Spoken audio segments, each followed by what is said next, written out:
If you're at all compelled about the longevity and expansion of the Mr. T Show, please consider supporting me on Patreon. Links below.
Dear Disney, from the bottom of my heart as a longtime Star Wars fan, I'm asking you to please free Star Wars games.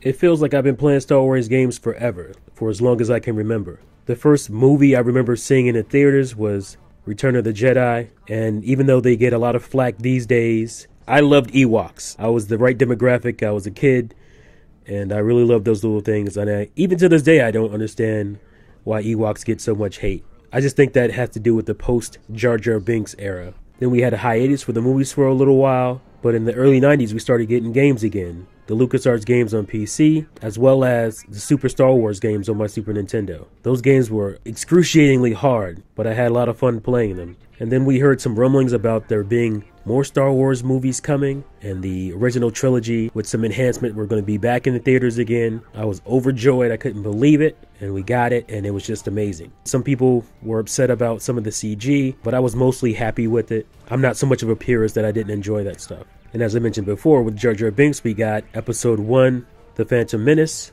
which I actually went and saw in the theaters 3 times. Was so hyped about Star Wars coming back. I didn't see the flaws at first. It took me a while to realize that I was mostly gassed up on hype and not the actual content of the film. But alas, I enjoyed it at the time, and especially the games that came from it. I thought Pod Racer was one of the best arcade games I ever played. You got to actually sit in a giant pod if you did play it in the arcade.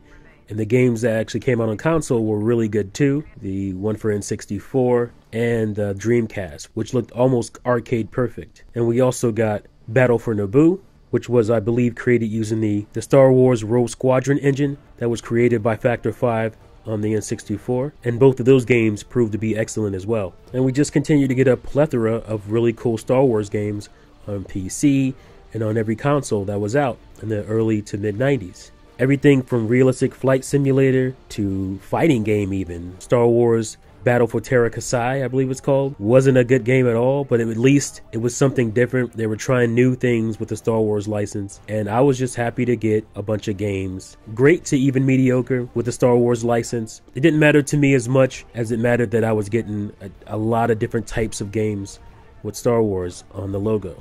And then I got my mind blown, probably most gamers did, when we first saw Star Wars Rogue Squadron 2 running on the GameCube. It was absolutely gorgeous. And not only was it beautiful, but it was also just an awesome game to play. I mean, you're going to start me off, first level, level 1, battling the Death Star, and I get to do the trench run? Are you kidding me? That was just amazing for my little Star Wars nerdy mind. And the games from, different styles and other genres continue to come as well. To other space shooting games in the Star Wars realm like Starfighter for the PS2, to a first-person shooter like Republic Commando for the Xbox, as well as the super huge, ultra mega epic battle multiplayer game that was Battlefront and Battlefront 2, the originals, even onto an amazing RPG based in the Star Wars saga called Knights of the Old Republic. Just an amazing, amazing game. And we continued to get more games as the movies continued. And yes, the movies continued to disappoint me, but those disappointments didn't hurt as much because I knew there was always awesome Star Wars games out there to where I can have stories that the movies didn't give me. And that continued on into the late 2000s, into the early 2010s. And then we saw the epic looking Star Wars 1313 that was canceled soon after its reveal, which is right around the time that Disney acquired the Star Wars license. And that's where we are today. And here I am, a guy, one of the few guys that I remember at the time that was excited that Disney acquired Star Wars. Look, I'm a huge fan of Star Wars and George Lucas and what he did, but after the prequels, I figured, maybe somebody else needed to take a look at Star Wars and perhaps give us stories told from a different angle. George will always be the awesome, amazing creator of this franchise, of this series. If it's to go on, if it's to continue to grow, you need new faces, fresh ideas, and that's what excited me about Disney acquiring Star Wars. And here I sit in early 2018, pretty much disappointed so far at what Disney Star Wars has to offer. I like The Force Awakens. Sure, it was a soft reboot of the first Star Wars movie, that is Episode 4, A New Hope, but there were some fun characters in there, some interesting characters. I became really invested in Poe, Rey, and Finn's story arc. I really liked the character of Kylo Ren, even though a lot of people seem to not like him. I really liked the idea of him being sort of a Darth Vader fanboy. I thought that was a really cool design decision, and I just liked a lot of the things that movie set up. But then we get to Rogue One, and I found a lot of the characters to be bland, including especially the lead character. She had no arc, there was no real story there, and I found the movie to be overly dreary for no good reason, and just kind of meh. I was really excited for it. I took my 7-year-old son to watch it, and he was so bored out of his mind, and I thought, man, I was crazy about Star Wars, and he crazy doesn't like this. And then I go to see The Last Jedi, which again I was excited for because I liked the setups that were coming out of Episode 7, and I wanted to see them play out. I'm not going to get into a review. I actually did a good in-depth review with my friend Jay from the Gaming Cafe. I'm going to leave a link to that video in the description. It is a really good, thorough discussion review. You guys should definitely check it out if you want to hear my thoughts on The Last Jedi. But this video is mainly about the video games. And speaking about those games, like I said before, when I wasn't excited or when I wasn't pleased with what was coming out from the cinemas from Star Wars, I at least had the games. And the games are what we're not getting right now. Disney signed an exclusive deal with EA, of all companies, to make Star Wars games. Because Star Wars is so expansive, one company, one gaming company, cannot handle all the types of games that you can make out of Star Wars. And so what does EA do? They make 2 shooter games in, 4 years? And those 2 shooter games left a lot to be desired. They were bare boned, and because we've had Battlefront games before, we could compare them with the previous ones. They had nowhere near the content.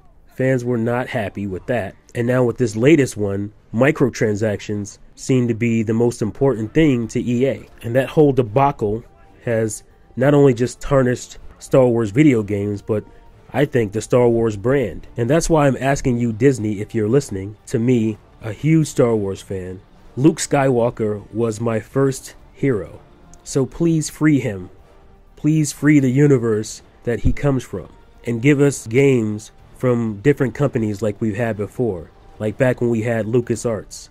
Publishing games. We deserve it. We Star Wars fans deserve better. EA has proven themselves incapable of creating quality products that deserve the Star Wars brand. It is time to free Star Wars games. As longtime fans and supporters of this franchise, we, Star Wars fans, demand better. Thank you.